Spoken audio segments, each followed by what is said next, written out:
মানবতার সেবায় আবারও এগিয়ে এলেন আলহাজ আনোয়ার খান। গরিব দুঃখী অসহায় রোগীদের চিকিৎসা সেবা নিশ্চিত করতে খোকসা উপজেলা স্বাস্থ্য কমপ্লেক্সে 5টি অক্সিজেন গ্যাস সিলিন্ডার উপহার দিলেন ইসলামী আন্দোলন বাংলাদেশ খোকসা থানা শাখার সভাপতি ও বিশিষ্ট সমাজসেবক রেমিটেন্স যোদ্ধা আলহাজ মোহাম্মদ আনোয়ার খান। এই উপহারটি গ্রহণ করেন খোকসা উপজেলা স্বাস্থ্য পরিবার পরিকল্পনা কর্মকর্তা ডাক্তার আরিফুল ইসলাম এবং আবির হোসেন সোহাগ। তারা এই উপহারটি পেয়ে কৃতজ্ঞতা প্রকাশ করেন।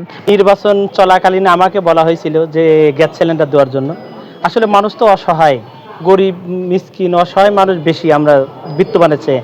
আর এমন একটা জায়গা এই হসপিটাল জায়গাটা এমন অবস্থান যে জায়গা মানুষ সেবার জন্য আসে, আর সেই সেবাটাই কিন্তু বর্তমান হসপিটাল প্রেক্ষাপটে অনেক কম, মানুষের অনেক ভোগান্তি, অনেক সমস্যা।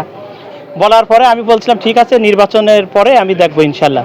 নির্বাচনের পরে একটা অ্যাক্সিডেন্ট হলো, অ্যাক্সিডেন্টের ওই দিন আসার পরে উনি স্যার মহোদয় উনি বললেন যে আমাদের অক্সিজেন দিতে চাইছিলেন। আমি বললাম ঠিক আছে, আমি আজকেই কিনে নিয়ে আসবো ইনশাআল্লাহ। আমি 5টা ওই দিন যাই কিনে নিয়েছি, হসপিটাল বন্ধর কারণে আসতে পারি না, আজকে খুলেছি, ওনার সাথে যোগাযোগ করে আসলাম। আমি এই খোকসা কুমারখালীর মানুষের সাথে থাকতে চাই দীর্ঘদিন, আজ 10 বছর আমি কাজ করতেছি এবং আমি 14,000 ভোট পাইছি আলহামদুলিল্লাহ। আমি সাবেক এমপি ক্যান্ডিডেট ছিলাম, 14,000 ভোট পাইছি। এই 14,000 লোক নিয়ে আমি বাকি লোকের সাথে কাজ করতে চাই ইনশাআল্লাহ সামনের দিকে।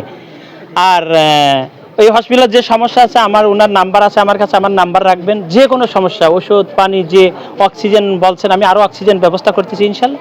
অক্সিজেন দেবো। আপনারা জানেন গতকালকে যশোরে 100 টাকার অক্সিজেনের জন্য একটা শিশু বাচ্চা মারা গেছে। আমি চাই না এরকম যে কোনো অক্সিজেনের কারণে কোনো বাচ্চা মৃত্যুবরণ করুক। এই জন্য আমরা আরও যারা বিত্তবান আছে, আমি সবাইকে অনুরোধ করবো, আসেন আমরা সবাই আমরা এই হসপিটালের মানুষের পাশে, মানুষের সাথে থাকি। সবাই যদি আমরা চেষ্টা করি, অবশ্যই এই দেশ, এই জাতীয় উন্নয়ন হবে ইনশাআল্লাহ। আমি ডাক্তার মোহাম্মদ আরিফুল হক, উপজেলা স্বাস্থ্য পরিবার পরিকল্পনা কর্মকর্তা, খোকসা, কুষ্টিয়া। 50 শয্যার হাসপাতাল, কিন্তু রোগী তো আপনার ভর্তি থাকে অ্যাভারেজ 70 থেকে 80 জন করে, ঠিক আছে। আমরা চাই তো প্রতি রোগী প্রতি একজন করে একটা সিলিন্ডার যদি থাকে তাহলে আমাদের জন্য নিরাপদ থাকে, কিন্তু এটা বিভিন্ন কারণে হয়েছে। ওই আপনার করোনাকালীন সময়ও কিছু ব্যবহার হয়েছে বেশি, সেই কারণেই কিছু জিনিস আমাদের এখন পরিত্যক্ত বলে ঘোষিত হয়েছে, হ্যাঁ, যার জন্য এখন একটা বেশ সংকটের মধ্যে আমরা আছি। এটা এই 5টা নিয়ে এখন আমাদের 40টাও এখন নাই আর কি। আমরা আরও চাচ্ছি যে এটা মোটামুটি 70-80-র কাছাকাছি যদি আনতে পারি সংখ্যাটা, তাহলে ভালো হবে আর কি, আমরা একটু নিরাপদ থাকি। অবশ্যই সমাজটা তো চলে পরস্পরের সহযোগিতার মাধ্যমে। এখানে সবাই তার নিজ নিজ অবস্থান থেকে সামর্থ্য অনুযায়ী যদি সবাইকে সহযোগিতা করি, অবশ্যই আমরা সামাজিকভাবে আগে যেতে পারবো, ভালোভাবে সেবা দিতে পারবো। শুধু হাসপাতাল কেন, অন্যান্য সকল সেক্টরেই তো সবাইকে সহযোগিতা করবে, এটাই আমরা আশা করি।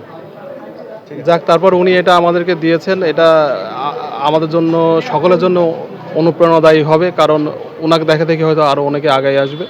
যাই সংকটগুলো আমরা স্থানীয়ভাবে সমাধান করতে পারি, এভাবেই যদি সবাই আগায় আসে তাহলে দ্রুত সমাধান সম্ভব।